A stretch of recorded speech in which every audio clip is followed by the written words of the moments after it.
Welcome to On the Record, a joint presentation of Central Washington University and the Daily Record here in Ellensburg. I'm Joanna Markell, the editor here of the newspaper. I'm here with Dr. Jim Gaudino, the president of the university, and we haven't seen each other for a while. It's been a while, summer hiatus. But we have done these regular talks now for about a year, and glad to see you again. Looking forward to another season. Today I thought we would talk about innovation at CWU. Good, yes. And the start of school. Yes. And the fires, which have been on everyone's mind here in the community lately. So I thought we'd start with that. Sure. Obviously, wildfires started in mid-August here, and really we haven't had a break for the past couple months. How has it affected CWU, and how has CWU been involved in the response? Well, I mean, one way it's affected us is probably the way, it's affecting me and probably you right now.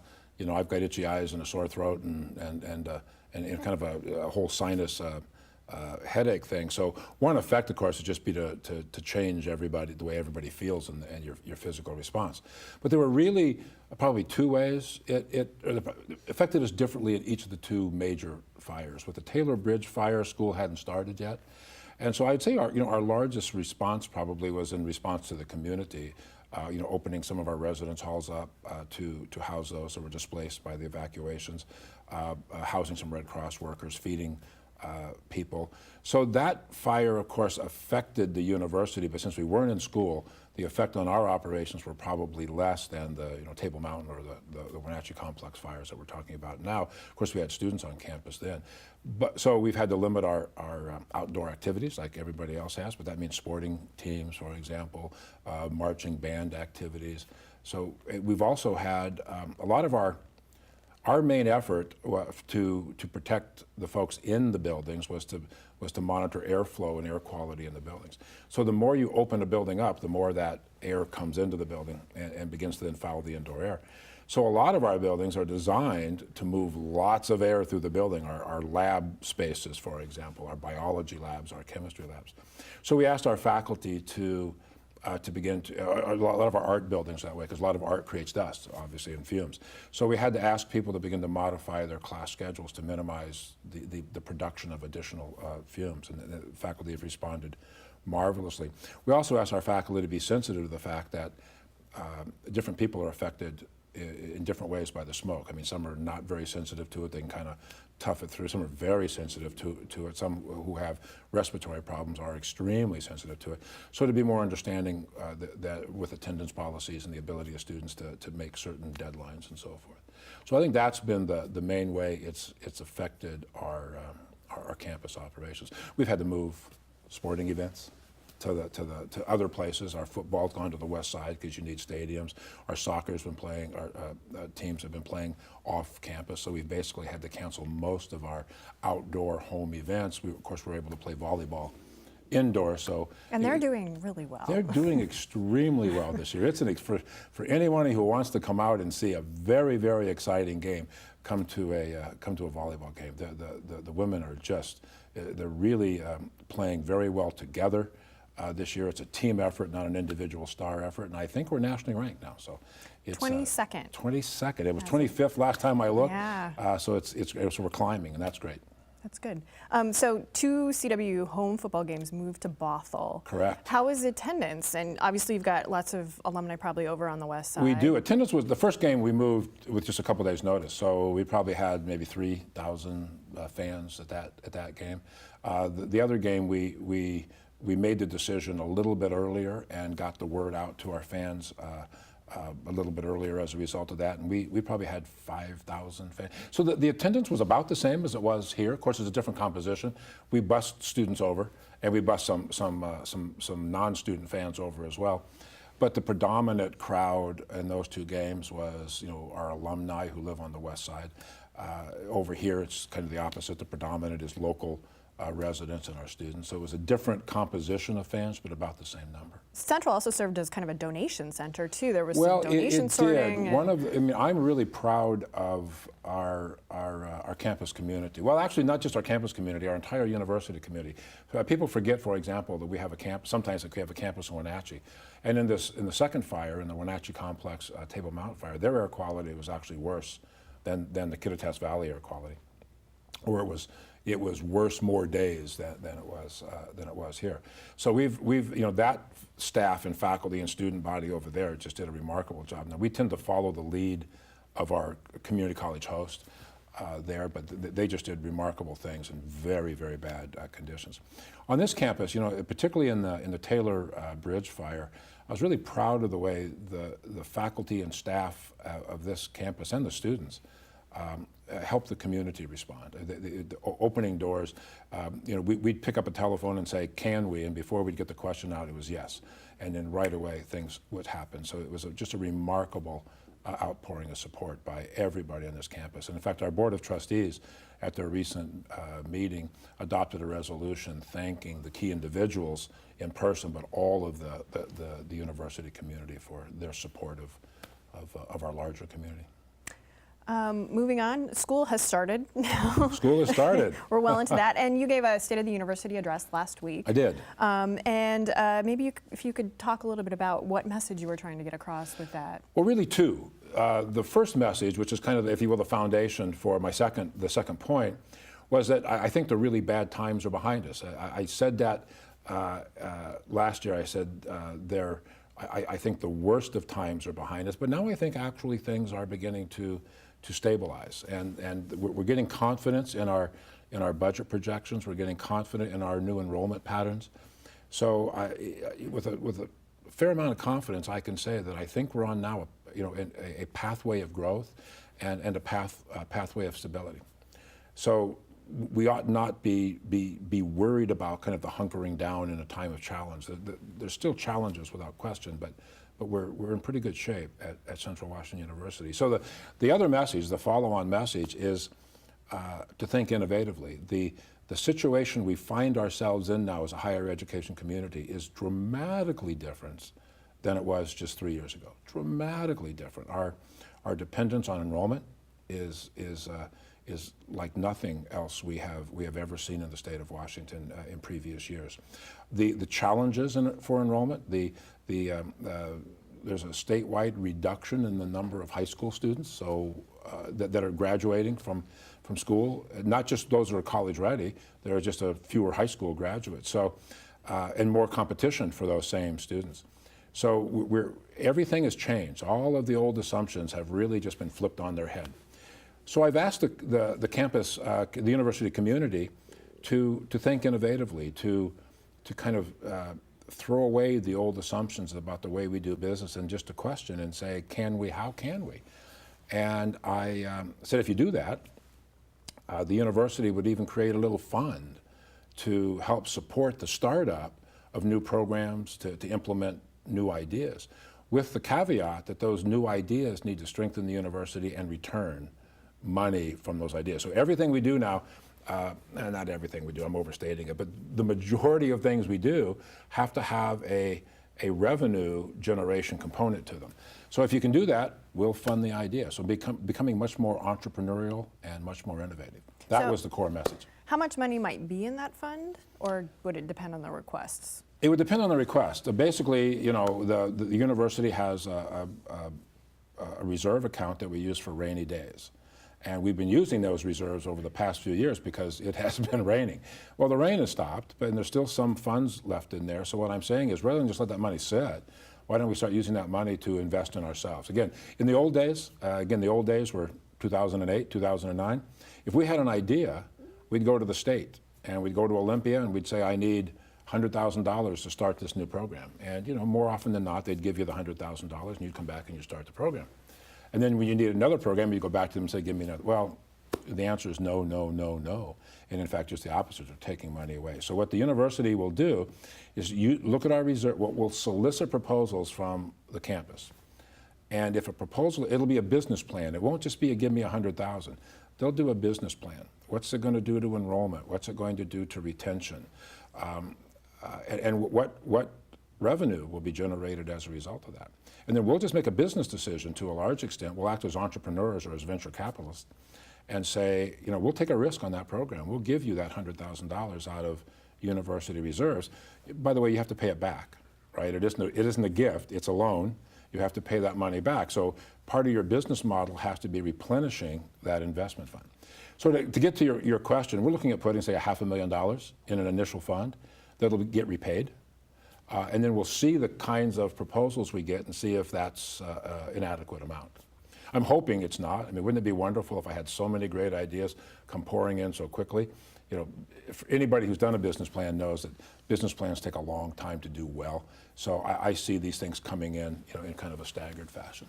So we're looking at $500,000 to $1 million. Any ideas on how it could be used? Or is it you're No, waiting for well, ideas to anything come in? that strengthens the program, strengthens the university, serves our students. So, you know, and I mentioned two examples. One could be just bringing new students or new enrollments, you know, into the university.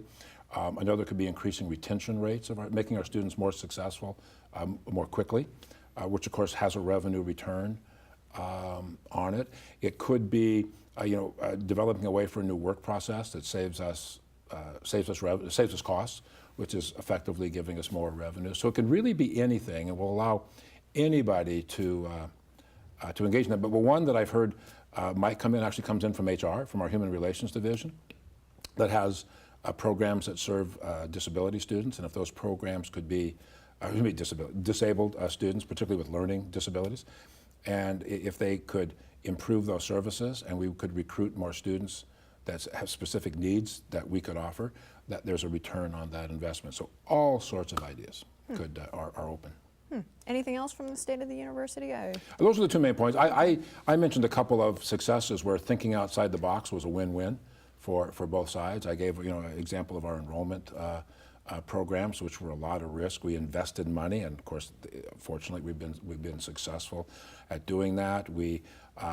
There was some competition for one of our really outstanding research programs by another university, and we had to put our heads together to find a way of keeping that center here. We are actually our classified employment contracts are an example of a creative approach to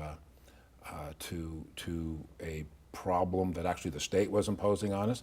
So we were able to give compensation increases to our employees, but yet meet the essentially no compensation limits by the state. So I think those are, I mentioned those and some other examples of just creative thinking, kind of the old cliche of out of the box thinking that we have to do. One point that I mentioned that I think is we sometimes lose sight of, universities have always prided themselves as seeds for innovation. You know, it's where scientific ideas come out of, it's where social concepts come out of. It's really, kind of a generator for society. Things like Google and Facebook and those sorts of technologies really were generated out of the university environment. We need to take those same kind of thinking processes and apply them on ourselves, because the old days of relying on public support are, well, I won't say they're gone forever, but they're probably gone in the next decade. So we have to be innovative. Well, you mentioned kind of online enrollment, and I did want to talk about this year's students. 1,440 in this year's freshmen. New freshmen, that's correct, yep. Yep, and that's 100 more than expected. That's 100 more, yeah. We did very well. Is there anything to make room for those 100 students, or oh no, we have room for them. That room wasn't a problem. We just did our best. Obviously we have to create budgets ahead of the enrollment process, so our budgets are approved in May of the previous year. The students get here in September. So we budgeted on a certain number of students, more like the 1,350 new freshmen.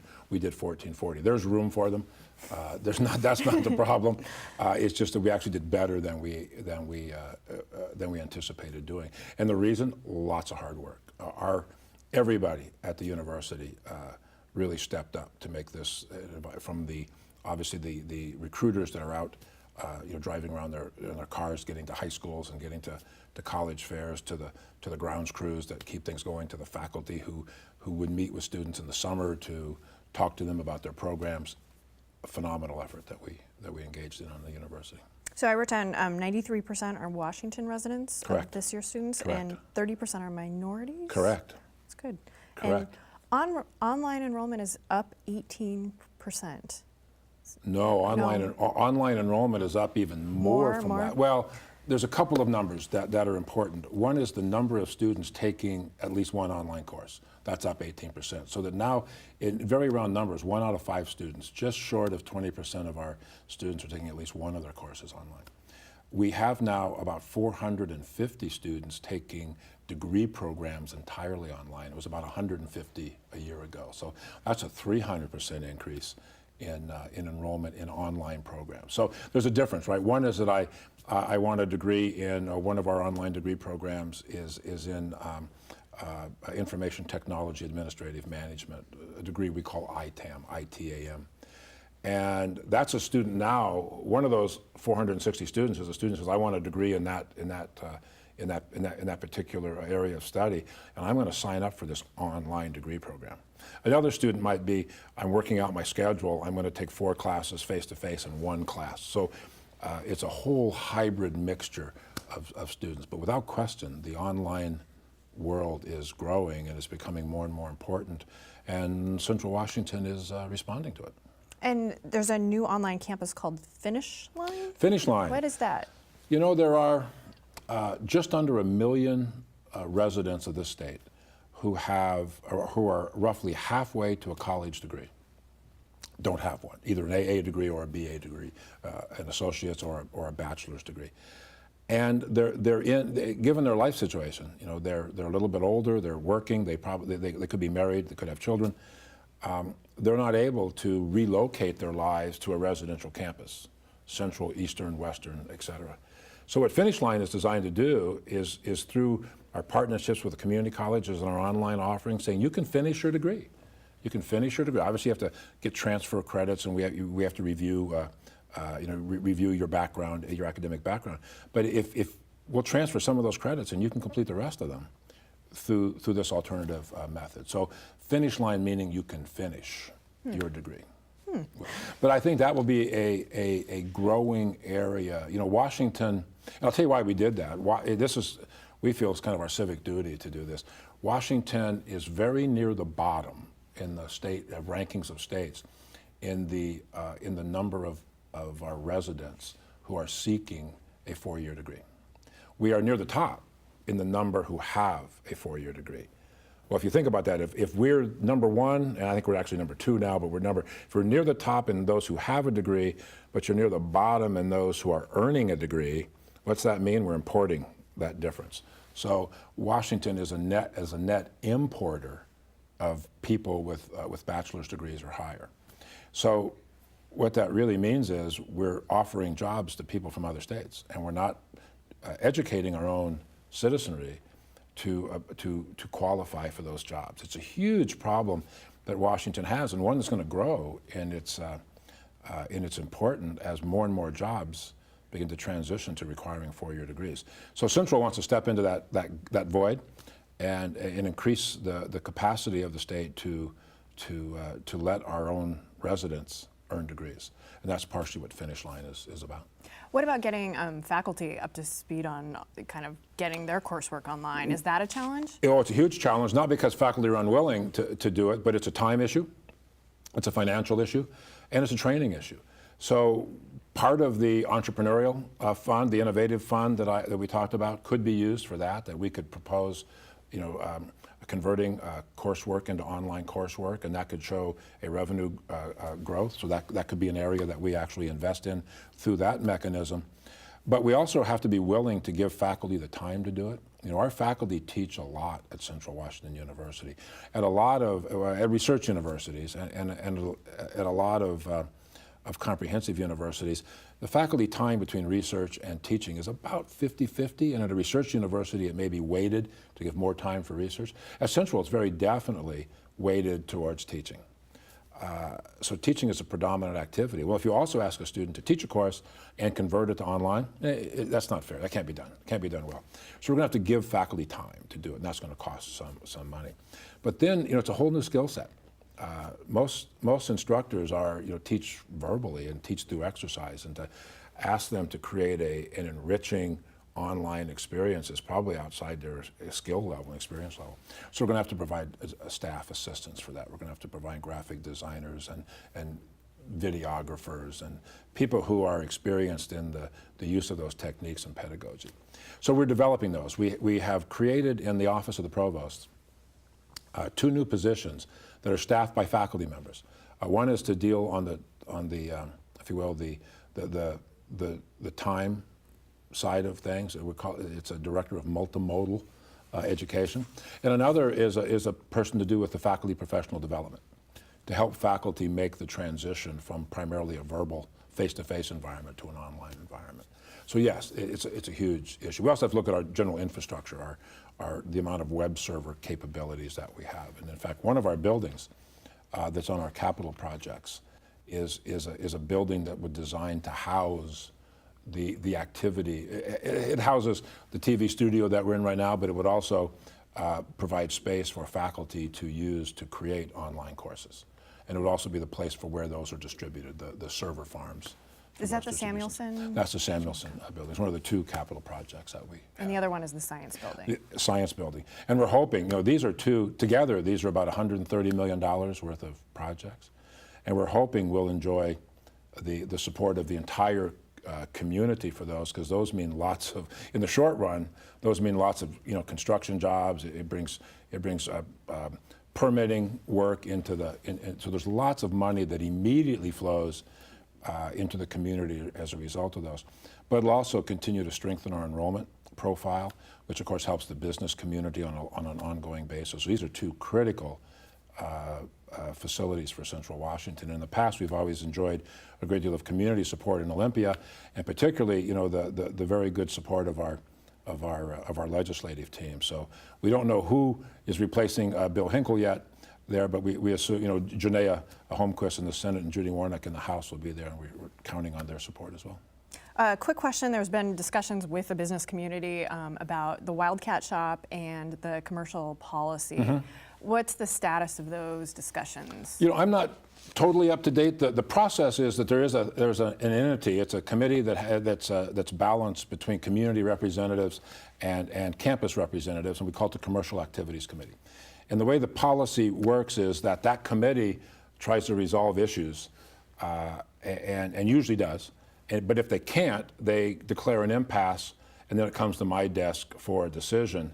And then my decision, if the community wants, can be appealed to the Board of Trustees. They haven't reached impasse yet, so the issue hasn't come to my desk. Clearly, there's a lot of emotion that's taking place as we've read in the paper and that I hear in the community. But I think they're still working through the issues, or at least they have not at this date declared impasse. And you're right, there are two issues. One having to do with the perceptions of some retailers that the Wildcat Shop is unfairly competing with them. The other issue is that the university actually wants to liberalize its policies to give more and more direct access to the university by business owners, and that has not. It's either not being well understood or it's being objected to by some of the leaders, some of the business leaders in the community. I'll give an example right now. Right now, any sort of complaint needs to go through this Commercial Activities Committee, and it first has to go through the Chamber of Commerce. That can take weeks to get done, if not months, to get to that process. We had a case just a few weeks ago where there was I want to think, a mistake made by someone at the university that negatively impact a contract to provide, it was with a restaurant, to provide catering service on the campus. That person picked the phone up and called Vice President Clark, and within an hour, the issue was resolved. That's the kind of access we want to be able to provide, and that was the design, the motive for the revision to the policy that we asked the chamber to consider. So hopefully we'll get to a point where we can talk about streamlining that access. Anything else you want to add? No, just we're looking forward to a very successful year, and as I said, I think we're on the right track. We're looking to a difficult legislative year from an operational standpoint, but we're really hoping to get lots of support for our two capital projects. Okay. Well, thank you. Thank you. And thanks everyone out there for watching this edition of On the Record. I'm Joanna Markell, editor of the Daily Record, and I'm here with President Jim Gaudino of Central Washington University. Feel free to send us questions if you'd like to forward those my way, and you can do that through the Daily Record's Facebook page or by emailing us at newsroom@kvnews.com.